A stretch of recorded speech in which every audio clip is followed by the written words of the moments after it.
नमस्कार, प्रणाम। स्वजनों, प्रेम पर चर्चा पिछले एक दो वीडियो से आपको देखने को सुनने को मिल रहा है। जैसा कि मैं आरंभ से ही कहता रहा हूं, यह बहुत ही गूढ़ शब्द है। प्रेम वो नहीं जिसको इस जमाने के लड़के या लड़कियां सामान्य ढंग का जो आपसी उनका प्रेम होता है वो जिसे समझते हैं, क्योंकि उसका नाम तो सिर्फ काम है, कह सकते हैं वासना। प्रेम वह होता है जो सबसे पहले आदमी खुद को करे, और खुद को करने का मतलब कि अपने आप को पहचाने, अपने आत्मा को, उसकी कही हुई बात को, अंतरात्मा से निकली हुई आवाज को हर स्थिति में माने का मतलब वह अपने आत्मा से यानी अपने आप से प्रेम करता है। जरा सोचिए ना, समाज में कितने ऐसे लोग होते हैं जो सबसे पहले खुद को प्रेम करते हैं। जो खुद को प्रेम करता है, खुद से प्रेम करता है, वही समाज में अन्य लोगों से भी प्रेम करता है। गीता में श्री कृष्ण ने कहा है, जहां आदमी दो हो लेकिन मन एक हो, वही असली प्रेम है। उन्होंने दो जगह अध्याय 9 में और अध्याय 18 में दोनों जगह इस बात की चर्चा की है। जहां मन एक और शरीर दो हो, वही असली प्रेम है। असली प्रेमी वही है जो अपने प्रेमास्पद के खुशी के लिए अपने आप को मिटा दे, जो अपने प्रेमी के हर सुख के लिए अपने सुख को समाप्त कर दे। आप किसी के लिए इतने सार्थक अपने आप को साबित कर दें कि वह अपने आप को आपके लिए मिटाने को राजी हो जाए, प्रेम उसे कहते हैं। लेकिन चूंकि हम लोग बड़े चालाक लोग हैं, अपने सुविधा के अनुसार अर्थ भी निकाला करते हैं, लेकिन ये ध्यान रहे कि जहां इच्छा की प्रधानता होती है वह प्रेम नहीं होता। जो अपने इच्छा के अनुसार किया जाता है वह प्रेम नहीं, वह वासना है। जो अपने प्रेमास्पद के इच्छा के अनुसार जो किया जाता है, यानी जो अपने प्रेमी के इच्छा के अनुसार किया जाता है, वह हमारा असली प्रेम है। यानी और हम कह सकते हैं कि हमारा जो प्रेम है वो ऐसा हो कि भगवान जैसा चाहते हैं, ईश्वर जैसा चाहते हैं। प्रेम दुनिया में 2-3 लोगों का जानने को तो मिलता ही है। भरत जी का प्रेम, हनुमान जी का प्रेम, या ऐसे कहें श्री कृष्ण का प्रेम। स्वजनों, बड़ा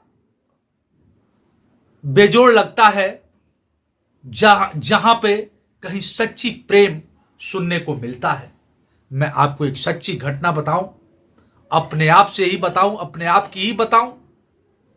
जब मैं छोटी सी 9वीं कक्षा का छात्र था और विद्यालय में पढ़ाने वाले अंग्रेजी के अध्यापक हमारे गुरुजी विद्यालय में अंग्रेजी पढ़ाते थे, बड़े ही स्ट्रिक्ट टीचर थे।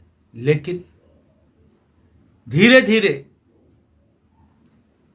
हमको वो बहुत मानने लगे और उनका मानना, उनका प्रेम इस कदर हुआ कि मैं भी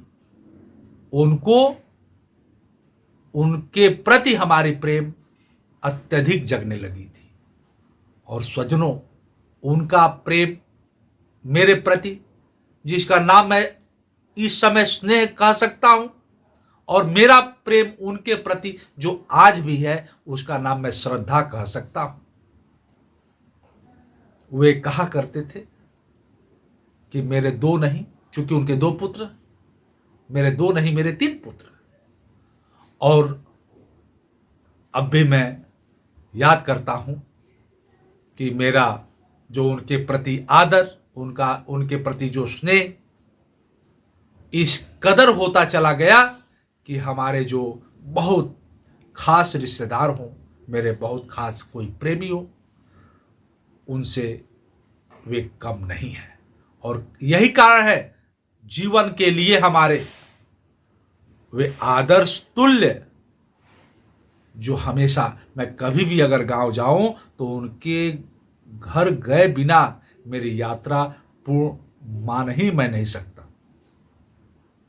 तो स्वजनों, हम समाज में दिखावपन का प्रेम अगर रखते हैं या दिखावपन का कोई भी कार्य, मैं तो यह सोचता हूं कि वह कार्य सही नहीं होता। हमारा जो भी कार्य हो वो हृदय से हो, और जब हृदय से जो कार्य होता है वह कार्य अवश्य सफल होता है। उस कार्य में दिखावपन नहीं होता। लेकिन बहुत लोग समाज में ऐसे होते हैं कि जो, चूंकि स्वजनों एक कारण है, बहुत सारे लोग ऐसे समाज में पाए जाते हैं कि उनके पास अध्यात्म के लिए समय ही नहीं है।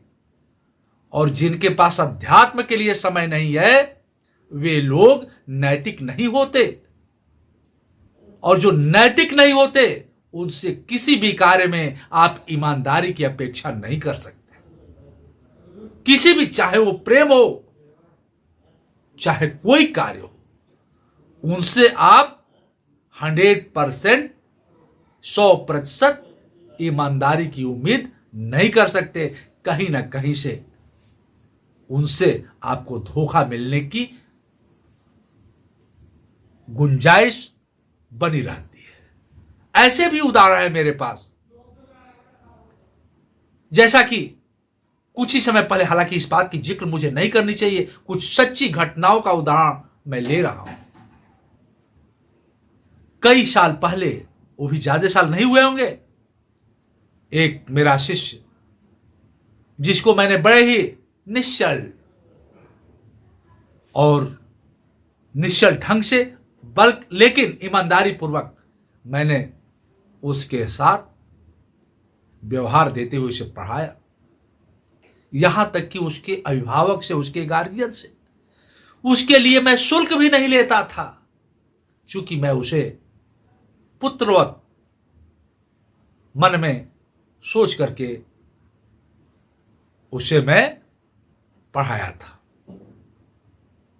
उसकी भी श्रद्धा थी, लेकिन श्रद्धा भी कभी कभी चालाकी पूर्वक होती है। यह मुझे देखने को तब मिला कि जब उस छात्र को मैंने उस स्थिति तक पहुंचवा दिया कि जहां से वो कुछ रोजगार हासिल कर सके, रोजगार तक पहुंचवा दिया। और पहुंचवाने के महज 2 महीने के बाद इस कदर मुझे वहां उसके परिवार से, उसके पिता से, उस बच्चे के द्वारा इस तरह का व्यवहार देखने को मिला कि मैं ईमानदारी से बताऊं तो उस व्यवहार से मैं बहुत क्षतिग्रस्त हो गया, बहुत आहत हो गया कि क्या दुनिया में ऐसे भी लोग होते हैं जो प्रेम को इस कदर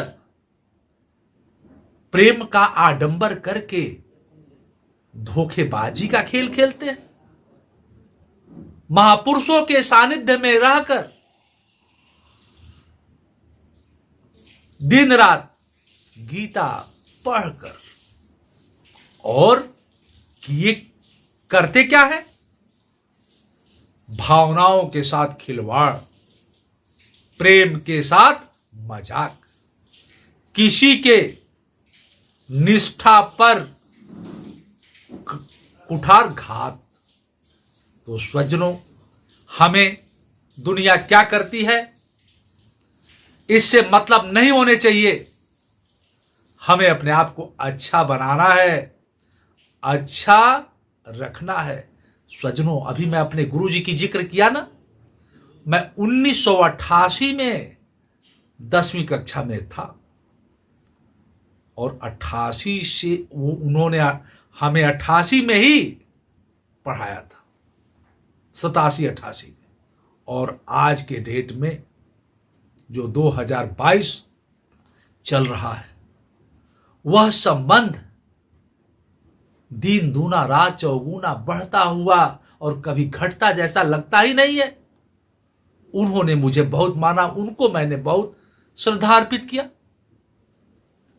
उनके लड़के लोग भी भाईचारा निभाते, मैं भी निभाता। उनकी बेटियां भाई मानती हैं, मैं भी उनको बहन मानता। उनकी शादी हो गई, हर जगह आवागमन बना रहता है। लेकिन प्रेम उसे कहते हैं, शुरुआत हो लालच से नहीं, अपने फायदे से नहीं, निस्वार्थ प्रेम कहीं स्वार्थ से नहीं चलता। प्रेम में स्वार्थ को कहीं स्थान नहीं है। जहां स्वार्थ है, जहां लालच है, वह प्रेम वैसा ही प्रेम है जैसा कि मैंने अपने अभी अभी एक शिष्य का उदाहरण दिया। उसके परिवार के, जब तक उन सबों को, उन लोगों को मुझसे फायदा महसूस हुई, तब तक खूब खास, और जब लगे कि अब उतना लाभ नहीं है तो दूरी बना लेना। स्वजनों, क्या ये प्रेम है? मैं बार बार कहता हूं, ये ऐसे प्रेम को मैं क्या नाम दूं? हां, मैं इस समाज में आप सभी के समक्ष बातें, दोनों उदाहरण इसलिए रखा हूं कि एक जगह आप सच्चे प्रेम का उदाहरण पाएंगे और एक जगह आप थोड़े से धोखे तुल्य बातों का भी उदाहरण पाएंगे। इसलिए वहां से सीखना है और यहां से सचेत रहना है। हमें दुनिया में एक बात मैं हमेशा कहा करता हूं, आप दो लोगों के सामने कभी सफाई मत दीजिए। पहला नंबर मित्र और दूसरा नंबर दुश्मन। मित्र अगर आपका मित्र है, उसके पास मैत्रीपूर्ण संबंध है, तो उसको सफाई देने की क्या आवश्यकता? उसको सफाई की क्या जरूरत? वह तो मित्र है। और अगर दुश्मन है, वह तो दुश्मन है, उससे आप कितना हो सफाई देंगे, क्या वो विश्वास करेगा? इसलिए उसको भी सफाई देने की जरूरत नहीं है।